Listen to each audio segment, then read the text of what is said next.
সালাম আলাইকুম। সবাইকে শুভেচ্ছা জানিয়ে শুরু করছি আমার আজকের আলোচনা। আমি আজ নবম দশম শ্রেণীর পদার্থবিজ্ঞানের গতি অধ্যায়ের গতি সংক্রান্ত বেশ কিছু ছোট ছোট টপিকস নিয়ে আলোচনা করব। তো প্রথমেই আমি দেখব রাশি। তো আমরা জানি রাশি বলতে হচ্ছে ভৌত জগতে যা কিছু পরিমাপ করা হয় তাকে রাশি বলে। কি পরিমাপ করা যায়? যেমন দূরত্ব, সরণ, কাজ, শক্তি, ভর, তাপ, বেগ ইত্যাদি বিভিন্ন কিছু আছে যেগুলোকে আমরা পরিমাপ করতে পারি। তো এইটার উপর ভিত্তি করে রাশিকে দুই ভাগে ভাগ করা হয়, একটা হচ্ছে স্কেলার রাশি আর একটা ভেক্টর রাশি। তো স্কেলার রাশি হচ্ছে সেই সকল রাশি যার মান আছে কিন্তু দিক নেই, আর ভেক্টর রাশি আছে সেই সকল রাশি যার মান এবং দিক উভয় আছে। তার মানে স্কেলার রাশিগুলোকে আমরা যদি প্রকাশ করতে চাই সেখানে আমাদের শুধু মান উল্লেখ করলে হয়। মান বলতে হচ্ছে একটা ভ্যালু।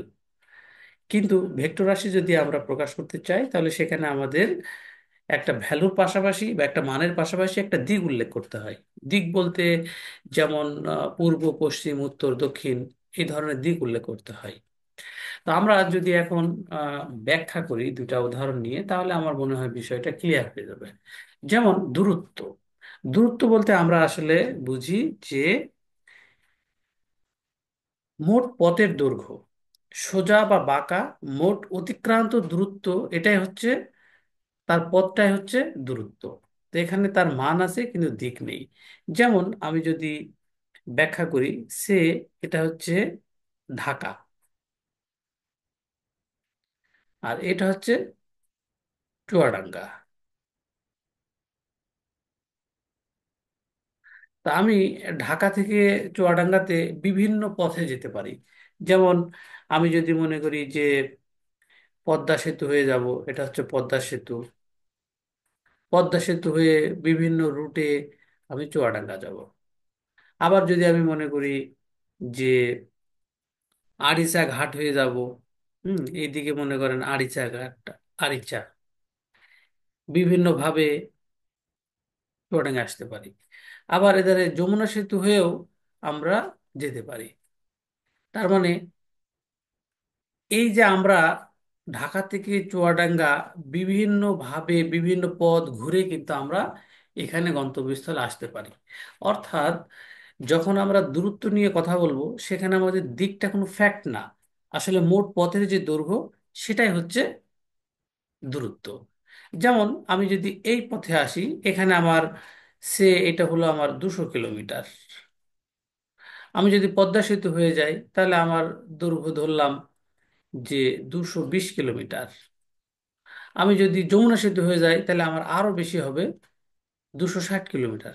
সে তাহলে দেখুন যে আমাদের পথ যখন ভিন্ন হয়ে যাচ্ছে তখন কিন্তু আমাদের দূরত্ব চেঞ্জ হয়ে যাচ্ছে। তার মানে আমাদের দূরত্ব বিষয়টা কি? যে মোট পথের দৈর্ঘ্য সেটা হচ্ছে দূরত্ব। আমরা বিভিন্নভাবে ঘুরে ফিরে যেভাবেই যাই না কেন আমাদের যে মোট যে অতিক্রান্ত যে পথ হবে সেটাই হচ্ছে দূরত্ব। এখানে দিকের কোনো বিষয় নেই। তাহলে এটা হচ্ছে দূরত্ব। তাহলে সরণটা কি? সরণটা হচ্ছে শুরু এবং শেষ অবস্থানের সোজা পথের দৈর্ঘ্য, মানে সোজা পথের দৈর্ঘ্য। এখন ধরুন যদি আমি হেলিকপ্টারে করে ঢাকা থেকে চুয়াডাঙ্গায় চলে যাই তাহলে সোজা পথে আমি এইভাবে চলে যেতে পারি। তাহলে এই যে পথটা, এটা কিন্তু সে ধরলাম 150 কিলোমিটার। তাহলে এই যে সোজা পথ, এবং সেটা হচ্ছে সে একদম সোজা পথ এবং পশ্চিম দিক। তাহলে এই যে আমার 150 কিলোমিটার সোজা পশ্চিম দিকে, এটা হচ্ছে তার সরণ। তার মানে সরণ হচ্ছে সেখানে আমার মানের পাশাপাশি দিক উল্লেখ করতে হবে। আর যদি আমরা সরণ বলি তাহলে এক্স্যাক্টলি আমরা একটা অবস্থানকে বুঝতে পারি, কিন্তু দূরত্ব দিয়ে কিন্তু আসলে আমরা প্রকৃতপক্ষে আমাদের অবস্থানকে আমরা আইডেন্টিফাই করতে পারি না। যদি আমি ঢাকা থেকে সোজা পশ্চিম দিকে 150 কিলোমিটার হাঁটা শুরু করি তাহলে আমরা চুয়াডাঙ্গা পেয়ে যাব। তাহলে এই পথটা হচ্ছে আমাদের সরণ। তাহলে আশা করি দূরত্ব এবং সরণের বিষয়টা আমরা বুঝতে পারছি, সাথে আমাদের স্কেলার রাশি এবং ভেক্টর রাশিটাও এখান থেকে আমরা বুঝতে পারছি। তো এখন আমরা এখান থেকে যদি আমরা একটা জিনিস দেখি যে সরণ কি শূন্য হতে পারে? হ্যাঁ, সরণ শূন্য হতে পারে, কিন্তু আপনার দূরত্ব শূন্য হবে না, কিন্তু সরণ শূন্য হতে পারে। যেমন দেখুন, সরণ বলতে আমরা যেটা বুঝি যে শুরু এবং শেষ অবস্থানে সোজা পথের দৈর্ঘ্য। তো এখন ধরলাম একজন ব্যক্তি ঢাকা থেকে চুয়াডাঙ্গায় গেল, আবার সে ফিরে আসলো, তাহলে সে যেখানে শুরু করছিল সেখানেই চলে আসলো। তাহলে এখানে কি তার আলটিমেটলি কোনো সরণ হলো? সরণ হলো না। তাহলে এখানে তার সরণ কত? শূন্য। এখন ঢাকা থেকে গেল ধরলাম 150 কিলোমিটার, আবার ব্যাক করলো 150 কিলোমিটার, তাহলে তার দূরত্ব কত? 300 কিলোমিটার।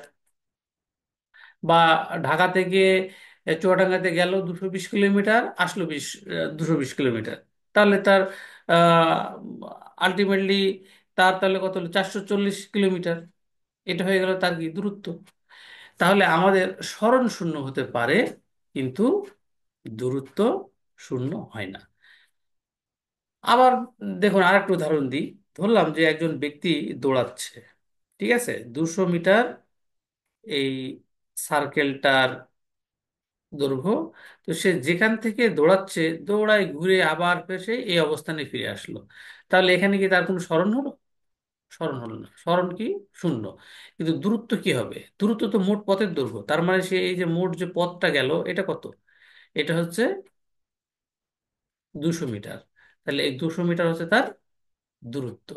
এই জন্য আমি বলছি যে সরণ শূন্য হতে পারে, কিন্তু দূরত্ব শূন্য না হতে পারে, কারণ মোট পথের দৈর্ঘ্যটাই হচ্ছে তার দূরত্ব। একইভাবে একটা পথে সে এ থেকে বিতে গেল, আবার বি থেকে এতে ফিরে আসলো, তার মানে তার সরণ শূন্য। কিন্তু যদি এ থেকে বি হয় 2 কিলোমিটার, তাহলে যাওয়া 2 কিলোমিটার, আসা 2 কিলোমিটার, তাহলে তার দূরত্ব হবে 2 + 2, মানে 4 কিলোমিটার। বাট সরণ শূন্য। তাহলে এটা খুবই একটা ইম্পর্টেন্ট একটা বিষয় যে দূরত্ব এবং সরণ আমাদের আম, শূন্য কখন হয় কখন হয় না, এটা আমাদের জানা দরকার। একইভাবে আমরা যদি বলি যে দূরত্ব আর সরণ কি সমান হতে পারে? হ্যাঁ, হতে পারে। কখন হতে পারে সেটা আমরা একটু বুঝি। এটা কখন হতে পারে? যদি আমাদের রৈখিক গতি এবং আমাদের পথটা যদি হয় সরলরৈখিক, তাহলে সেই ক্ষেত্রে দূরত্ব আর সরণ সমান। যেমন এ থেকে বি একটা পথে গেল, বি থেকে সি তে গেল। ধরলাম আমাদের এ থেকে বি এর দূরত্ব হচ্ছে 1 কিলোমিটার, আর বি থেকে সির দূরত্ব হচ্ছে 2 কিলোমিটার। এখন এটাকে যদি আমি দূরত্ব বের করতে চাই, তাহলে মোট পথের দৈর্ঘ্য কত? 1 + 2, তার মানে হচ্ছে 3। আবার যদি আমি সরণ চিন্তা করি, সরণের সংজ্ঞা কি ছিল? শুরু এবং শেষের যে পথ তার দৈর্ঘ্য, তার দূরত্বটা। তাহলে এ থেকে বি এই এই টোটাল ডিস্টেন্সটা কত? 3 কিলোমিটার। এটা হচ্ছে 3। তাহলে যদি আমাদের পথটা হয় সোজা বা সরলরৈখিক, তাহলে সেই ক্ষেত্রে আমরা দূরত্ব এবং সরণ বলতে পারি সমান। এই জন্য আমরা এই অধ্যায়ের যে অঙ্কগুলো করব, সবগুলোর ক্ষেত্রে দেখা যাবে যে আমার দূরত্ব আর সরণ ব্যাপারটাকে আলাদা করে বলা হচ্ছে না, ব্যাপারটাকে দূরত্ব এবং সরণকে একই বলা হয়। কারণ কি, আমাদের এখানে যে অঙ্কগুলো করা হয় সবই এখানে রৈখিক গতির ক্ষেত্রে চিন্তা করা হয়, মানে সোজা পথ ধরে আসলে অঙ্কগুলো করা হয়, যে কারণে আমাদের দূরত্ব এবং সরণ আসলে সমান। আচ্ছা, এখন যদি আমি দ্রুতিতে আসি, দ্রুতি কাকে বলে? দ্রুতি হচ্ছে সময়ের সাথে দূরত্বের পরিবর্তনের হার। দ্রুতি কিন্তু স্কেলার রাশি। দ্রুতি যেহেতু স্কেলার রাশি, এজন্য এটা দূরত্বের সাথে সম্পৃক্ত। আর বেগ হচ্ছে ভেক্টর রাশি, এজন্য সরণের সাথে সম্পৃক্ত। তো আমাদের দ্রুতির এই সূত্রটা হচ্ছে যে দূরত্ব বাই হচ্ছে সময়, আর বেগটা কি হচ্ছে? সরণ বাই হচ্ছে সময়। তার মানে দূরত্বের পরিবর্তনের হারটাই হচ্ছে তার দ্রুতি, আর বেগের, সরণের পরিবর্তনের হারটাই হচ্ছে বেগ। ঠিক আছে? তাহলে বেগ, বেগ হচ্ছে একটা ভেক্টর রাশি, কারণ সরণ হচ্ছে ভেক্টর রাশি, বেগও ভেক্টর রাশি। দূরত্ব স্কেলার রাশি, দ্রুতি হচ্ছে স্কেলার রাশি। তো এখন আমরা যদি একটা বিষয় দেখি, যে একটা বস্তু যখন সরল পথে চলে বা সোজা পথে চলে, সেই ক্ষেত্রে দ্রুতি আর বেগ বিষয়টা কিন্তু একই। কারণ যেহেতু এখানে আমি আগে দেখলাম যে দ্রুত আর সরণ এটা কিন্তু একই থাকছে, তাহলে আমরা যদি সময় দিয়ে ভাগ করি, তাহলে দ্রুতি আর বেগ কি একই হবে না? একই হবে। এই জন্য সরল পথের ক্ষেত্রে বা সোজা পথের ক্ষেত্রে যেখানে দ্রুতি বের করা হচ্ছে সেটাই আসলে তার বেগ, সেটাই তার দ্রুতি। আর আমরা জানি যেহেতু সরল পথ একটা সোজা পথে যাচ্ছে, তার দিকটা হচ্ছে এই সোজা বরাবর। তো এই জন্য আমাদের বেগ আর দ্রুতি বিষয়টা এখানে একই। আবার দেখেন এখানে একটা যদি চিন্তা করি, যে সরণ এখানে কি হলো? শূন্য হলো, দূরত্ব কিন্তু শূন্য হলো না। তো যদি সরণ শূন্য হয় তাহলে কি বেগ শূন্য হবে না? বেগ শূন্য হবে। তার মানে কি বেগ শূন্য হতে পারে, কিন্তু দ্রুতি শূন্য নাও হতে পারে। কারণ সরণ যদি শূন্য হয়, শূন্য যদি সরণ হয় তাহলে তার বেগ কি হবে? বেগ শূন্য হয়ে যাবে। আর যদি দ্রুত শূন্য না হয় তাহলে তার দ্রুতি শূন্য হবে না। সূত্র দেখলেই তো বোঝা যাচ্ছে। তাহলে এটাও কিন্তু আমাদের একটা জানার ব্যাপার। এখন আমরা আরেকটা বিষয় দেখতে পারি, যে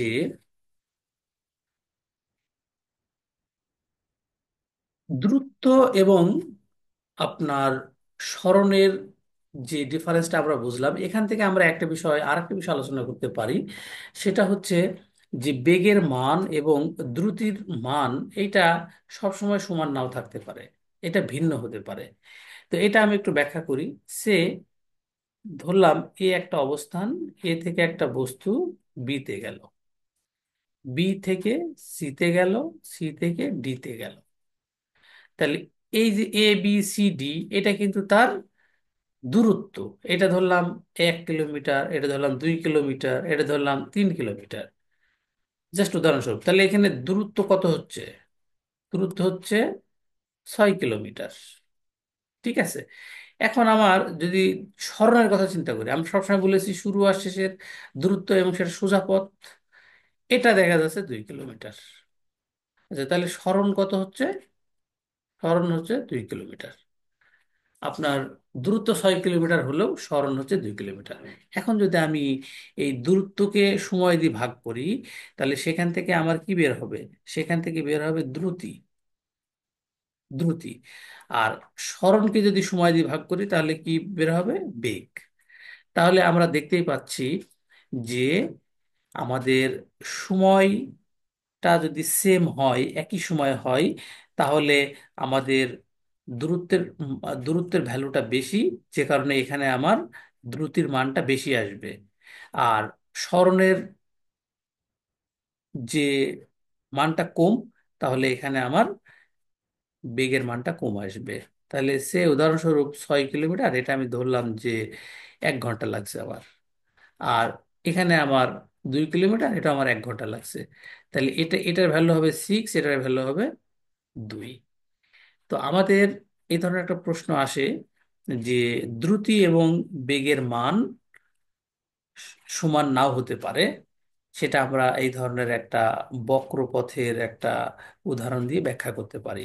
কারণ যেহেতু দূরত্বেতে আমাদের ডিস্টেন্সটা বেশি হয়ে যায়, তাহলে অবশ্যই সেখানে আমার দ্রুতির মানটা বেড়ে যাবে। আর যেহেতু সরণের ক্ষেত্রে ডিস্টেন্সটা কম, তাহলে সেই ক্ষেত্রে আমার বেগের মানটা কমে যাবে।